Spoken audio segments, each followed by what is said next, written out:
Hello जी, good morning सारे यानो। स्वागत है आपका ट्रैवल विद ईज में। मैं हूँ शिवांश और मेरे साथ में है हमारे दुबे जी। तो हम हैं फिलहाल हरिद्वार में और हम अभी जा रहे हैं सुरकंडा देवी की तरफ। सुरकंडा देवी हमारे 51 शक्तिपीठों में से एक है। तो हमने रेंट पे लिए यहाँ से 2 व्हीलर और यहाँ से हम जाएंगे ऋषिकेश। ऋषिकेश से हम जाएंगे सुरकंडा देवी जो कि धनौल्टी में पड़ता है, जो कि यहाँ से कुछ 110 किलोमीटर की उसकी दूरी है। तो चलो करते हैं हमारी जर्नी स्टार्ट और कराते हैं आपको माँ सुरकंडा देवी के दर्शन। तो अभी टाइम हो रहा है सुबह के 7:30 बजे। हम हरिद्वार से निकल रहे हैं। 110 किलोमीटर की दूरी है, तो देखते हैं कितनी देर में हम वहाँ पहुँचते हैं।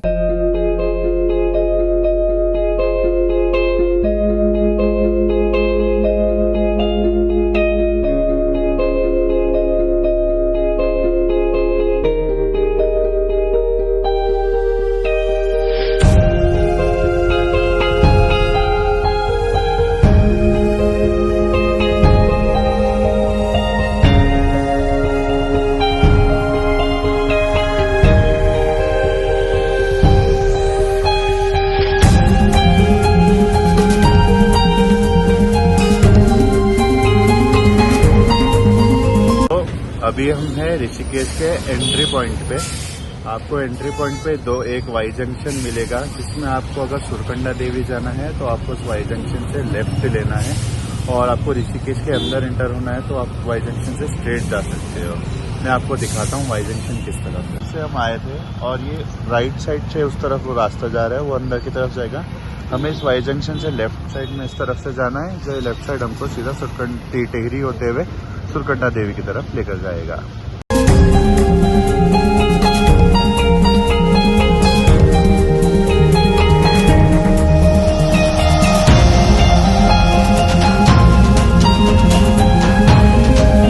तो फाइनली 120 किलोमीटर्स के ट्रैवल के बाद हम पहुंच गए हैं हमारे डेस्टिनेशन सुरकंडा देवी में। तो सबसे पहले हम यहाँ पे करते हैं हमारा लंच, क्योंकि लंच टाइम हो गया, 2 बज गए। हम रुकते रुकते आए थे। तो रूट बहुत अच्छा था, जो ऋषिकेश से चंबा होते हुए हम सुरकंडा पहुंचे। बहुत प्यारा रूट था, डबल हाईवे था और सिंगल रूट भी बहुत अच्छा था। तो यहाँ आने के बाद पता चला मौसम खराब होने की वजह से रोपवे को रोक दिया है। रोपवे में अगर आप जाते हो तो 205 पर पर्सन का अप डाउन होता है, और ऐसे ट्रैक में 1.5 किलोमीटर का ट्रैक है। तो हमने सोचा रोपवे में जाते हैं, तो रोपवे को रोका है अभी खराब मौसम के चलते। तो तब तक हमने सोचा कि चलो लंच कर लेते हैं, तो यहाँ पे करते हैं हम लंच, और फिर अगर रोपवे आज चालू होता है तो हम फिर आज करेंगे ऊपर जाकर दर्शन और आपको भी करवाएंगे। है अभी आप मेरे पीछे देख सकते हो, ये वाला जो है मेन एंट्री गेट है, और मेन एंट्री गेट के एकदम सामने है उनियाल भोजनालय में। तो हम लंच के लिए तो यहाँ के टेस्ट करते हैं यहाँ का फूड, और वो भी आपको बताएंगे कि यहाँ का फूड कैसा है। फाइनली हमारी थाली आ गई है, जिसमें हमको 4 रोटी, हाफ राइस, छोले की सब्जी, राजमा और कड़ी मिला है। टेस्ट करके देखते हैं पहले। रोटी बहुत सॉफ्ट है, कड़ी टेस्ट करना। तो इतना टेस्टी खाना, प्लस ये सीनिक व्यू यहाँ से जो दिखता है, मैं आपको टर्न करके दिखाता हूँ। आपको सच में मज़ा आ जाएगा यहाँ पे खाना खाने का। मैं आपको व्यू दिखाता हूँ पहले। होटल से बैठे हैं बार-बार, और ये हमारे पवन भाई कैसा लगा भाई खाना? बहुत प्यारा। इतनी देर वेट किया, 2 घंटे हमने वेट किया, फिर भी एट लास्ट रोपवे नहीं चला, क्योंकि रीज़न ये था कि ऊपर विंड प्रेशर बहुत ज़्यादा है। तो उस विंड प्रेशर में रोपवे नहीं चल सकता। तो इन केस कभी आप आते हो और विंड प्रेशर रहता है तो आपको भी ट्रैक करना पड़ेगा। तो आप दोनों तैयारी में आना, कि आप ट्रैक भी कर सको और रोपवे हो तो बहुत ही बढ़िया। तो हमने स्टार्ट किया है ट्रैक भी दिखाएंगे, और ट्रैक पर जो नज़ारे हैं वो भी दिखाएंगे। फिर ऊपर पहुंचने के बाद आपको दर्शन भी कराएंगे। तो बने रहिए हमारे साथ, जल्द से जल्द करते हैं माता जी के दर्शन।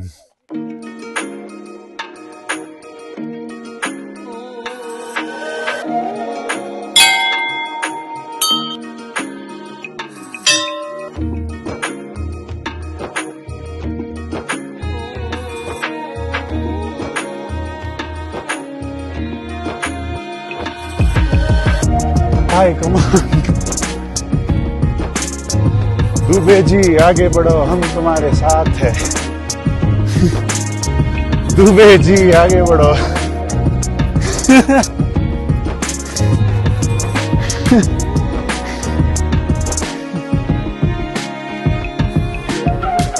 ट्रैक इतना आसान भी नहीं है, तो क्योंकि रोड प्रॉपर नहीं है एक तो ट्रैक में दिक्कत होने वाली है।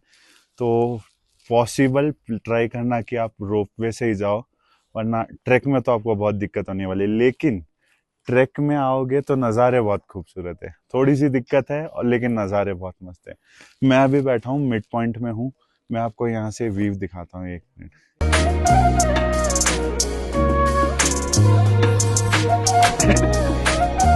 आओ जरा।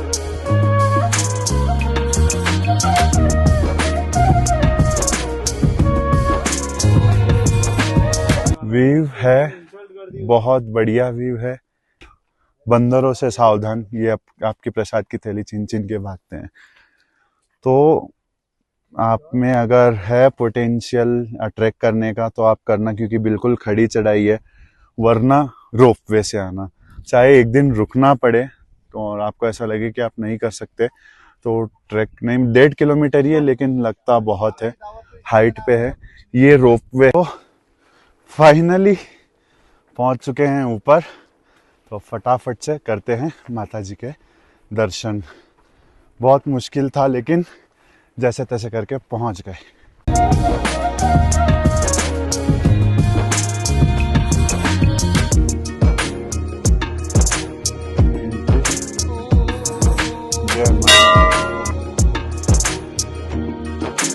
ऊपर पहुंचने के बाद सारे ट्रैक में जो थकान थी, जैसे ही आप मंदिर को देखोगे, माता के दर्शन करोगे, सारी थकान दूर हो जाएगी। सबसे पहले जानते हैं यहाँ का इतिहास, यहीं के पंडित जी जयकिशन जी द्वारा, फिर दिखाते हैं आपको मंदिर के आउटर व्यू। जो यहाँ पे जो सती पार्वती जी हैं वो शिव की पत्नी थी और राजा दक्ष की बेटी थी। तो पार्वती जी ने क्या हुआ कि अपनी स्वयं इच्छा शादी की थी शिव के साथ, लेकिन इस शादी से जो है मना राजा दक्ष नाराज थे। तो हरिद्वार कलखरा नाम आपने सुना होगा, वहाँ पर जो है मना यज्ञ कर रहे थे राजा दक्ष। तो वहाँ पे जो है मना शिव जी को नहीं बुलाया। तो ये मालूम जब पार्वती जी को पता चला कि मेरा पति का इतना बड़ा अपमान हो गया है, तो वहाँ पे पूछा गया तो राजा दक्ष ने बताया, भाई ऐसी ऐसी बात है, तुमने वो जो है वो शिव जी तो कैलाश में रहने वाले नहीं, उनके पास कोई इस तरह का वो है, तो हम यहाँ पे नहीं बुला पाते हैं। तो शिव पार्वती जी को जो है मतलब बहुत गुस्सा आया, क्रोधित होकर उन्होंने क्या किया, अपने को यज्ञ कुंड में भस्म कर डाले, मतलब अपनी आहुति दे डाली।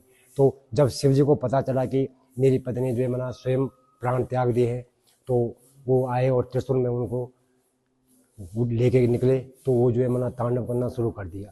तो इस करके जो है मना उन्होंने ये विष्णु जी ने अपने चक्कर से इनके 51 टुकड़े किए थे, जो कि सबसे पहले इनका शीश कटा था, जो कि ये इस जगह पे गिरा था यहाँ का, इसीलिए इसका नाम सुरकंडा यानी सिरखंड। ये सिरखंड पर्वत भी है। यहाँ पे जो है राजा दक्ष ने भी जो है मना तपस्या की थी, इसीलिए जो है मना यहाँ पे सती पार्वती का सिर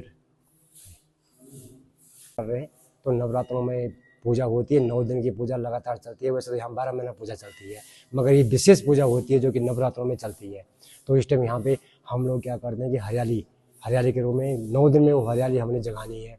और बाहर के लोग आते हैं यहाँ पे जो है ना, वो बहुत बड़ा मेला लगता है, और एक गंगा दशहरा आता है, और एक असुज के नवरात्रे आते हैं, जिसमें कि मतलब बहुत ज़्यादा भीड़ होती है, बहुत ज़्यादा मेला लगता है यहाँ पर। और यहाँ पे जो भी पूजा पाठ होती है शांतिजनक होती है, ऐसा कोई वो नहीं है। जो भी है मना यात्री जो भी आते हैं उनको अच्छे ढंग से उनकी पूजा की जाती है, उनके दर्शन कर दिए जाते हैं, इसमें कोई वो नहीं है। और दुर्गा पूजा होती है, सुबह शाम आरती होती है।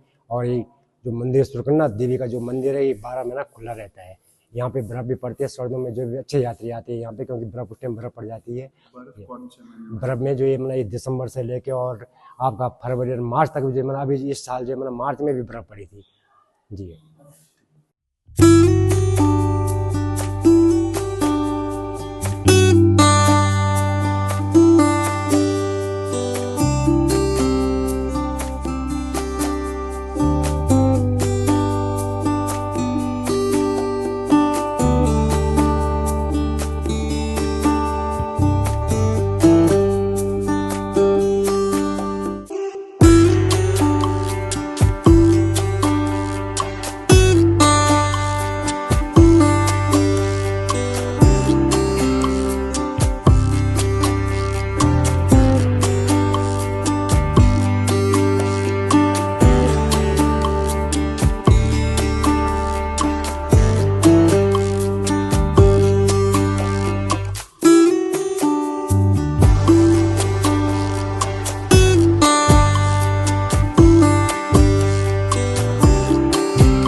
फाइनली हमने कर लिए माँ सुरकंडा देवी के दर्शन, वो भी आज पहले नवरात्रि के दिन।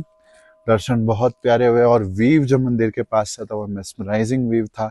दर्शन भी बहुत प्यारे थे, मानो कि ट्रैक की सारी थकान आपकी उतर जाएगी दर्शन करने के बाद में। रोपवे से आओगे तो वैसी थकान नहीं होगी, अगर ट्रैक से आ रहे हो तो सारी थकान उतर जाएगी। बाकी बहुत बढ़िया दर्शन हुए थे। तो चलो वापस चलते हैं नीचे, क्योंकि हमें वापस से हमारा होटल रूम भी ढूंढना है। तो फटाक से नीचे चलते और ढूंढते रूम। जगह बहुत बढ़िया थी, सब सही था, लेकिन एक चीज हमने यहाँ पे देखी कि कुछ लोग आते हैं, इसको यहाँ मंदिर को कपल पॉइंट बना के रखा है। वो आस्था का पॉइंट है, इसको आस्था का ही रहने दो तो अच्छा है। ये सब चीजें यहाँ के ना करे, ये मेरी रिक्वेस्ट है। चीज के लिए एक मैं हार्टली रिक्वेस्ट है, न्यूली मैरिड हो आओ, कपल्स हो आओ, लेकिन आशीर्वाद लेके जाओ, एक स्पिरिचुअलिटी महसूस करो यहाँ की। यहाँ आके आप वो कपल थिंग्स करके प्लीज यहाँ का वातावरण मत बिगाड़ो, आस्था को वैसा ही रहने दो। आप डाउन की तरफ आओगे, जो रोपवे है, रोपवे में से उतर के जैसे आप एग्जिट की तरफ आओगे तो एग्जिट में ही आपको ये दिखेगा आदर्श रेस्टोरेंट करके। तो आज रात हम यहीं पे रुके हैं। तो हमें यहाँ पे रूम पड़ा, उन्होंने 1000 रुपीज बोला था, लेकिन हमने नेगोशिएट करके उनसे 850 में रूम ले लिया।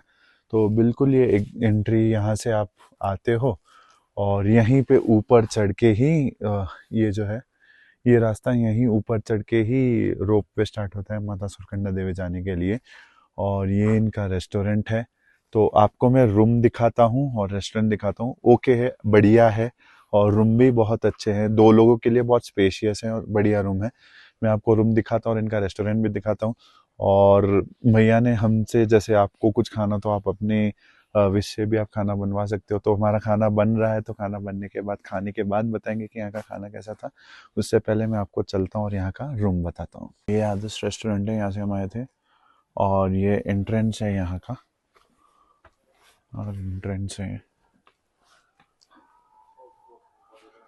और ये रेस्टोरेंट है। और भैया जी यहाँ रहते हैं। हाय भैया जी, आपका नाम भैया जी? सचिन। सचिन। तो सचिन भैया जी आपको यहीं मिल जाएंगे। सचिन भैया यहाँ पे रेस्टोरेंट संभालते हैं, राइट जी? खाना घर जैसा खाना मिलेगा, जी। सब कुछ घर जैसा मिलेगा आपको, हर चीज़ अच्छी मिलेगी, घर जैसे ऐसा खाना मिलेगा आपको कि पूरे मसूरी से घूमते हुए आओगे तो यहीं पे मिलेगा आपको ऐसा खाना, वाह, और तो यहाँ कहीं नहीं मिलेगा इस तरफ आओ तो सचिन भैया के पास ही खाना खाना। तो यहीं पे भैया का रेस्टोरेंट है, वो यहाँ रेस्टोरेंट संभालते हैं। ये है 4 रूम है इनके पास। तो ये वाला रूम हमें मिला है, तो ये रूम है, आपको दिखाता हूँ। और ये है हमारे दुबे जी। हेलो दुबे जी। और ये हमारे पवन भाई मैच एंजॉय करते हुए। सो ये रूम है, 2 लोगों के लिए बहुत स्पेशियस है, लेकिन हम लोग 3 लोग एडजस्ट हो जाएंगे, ताकि सिर्फ मैं ही सिर्फ पतला दुबला हूँ एकदम, तो एडजस्ट हो जाऊंगा। और ये रूम है, अच्छा है, स्पेशियस है। नीचे सेम ऐसा ही रूम आपको 1500 में मिलेगा। ये 1000 में इसलिए मिलेगा क्योंकि ये थोड़ा हाइट पे है। वॉशरूम मिल जाएगा आपको, वॉशरूम में गीजर मिल जाएगा। बढ़िया रूम है, बढ़िया है, स्पेशियस है। आपको बेडरोल में रजाई मिल जाएगी और सर्दी के टाइम के लिए आपको हीटर भी मिल जाता है, रूम हीटर यहाँ पे। तो सही है ना, आपको ऊपर ही जाना होता है तो आ जाओ, यहीं पे रुक जाओ। और यहीं के इनके पास में ही रोपवे है, यहाँ से उठे रोपवे में चढ़ गए, फिर उतरे, यहीं पे अपना थोड़ा सा रेस्ट किया, बाहर सचिन भैया के पास खाना खाया और अपने घर चले गए। तो मैं इनका नंबर अपने डिस्क्रिप्शन में दे दूंगा, या आप मुझे डीएम कर देना इंस्टाग्राम पे और ईमेल आईडी पे, तो मैं वहाँ आपको नंबर पिंग कर दूंगा। और बाकी होटल बढ़िया है, रूम्स क्लीन है, बढ़िया चीज़, बढ़िया जगह है एकदम। बाकी अभी हमने बाहर सचिन भैया को हमारा खाना बनाने के लिए बोला है, वो भी खाना बना रहे हैं। तो भूख भी बहुत जोरों की लगी है। जैसे ही भैया हमारा खाना बनाते हैं तो हम खाना खाएंगे, फिर बताते हैं आपको सचिन भैया का खाना भी कैसे वो बनाते हैं, क्या टेस्ट है उनका, जैसे वो बता रहे थे वैसा है कि नहीं है।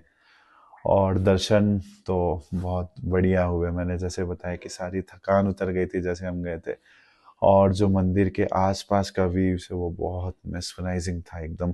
अगर बादल नहीं होते, ओस वगैरह नहीं छाई होती, तो आपको क्लियर व्यू में हिमालयन रेंजेस दिखते हैं। यहाँ पे दिसंबर जनवरी फरवरी में स्नोफॉल रहता है और मार्च से लेके मई जून तक यहाँ का पीक सीजन रहता है, तो भीड़ वगैरह ज़्यादा होती है। तो आप रूम्स वगैरह ऑनलाइन भी बुक कर सकते हो और यहाँ आके भी ले सकते हो।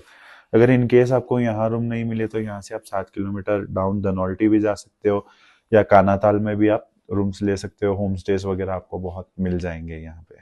अभी हम कर रहे हैं यहाँ से सुरकंडा देवी से चेकआउट, और यहाँ हम जहाँ रुके थे सचिन भैया ने सच में भैया बहुत प्यारा खाना बनाया था आपने, बहुत टेस्टी खाना इन्होंने हमें खिलाया।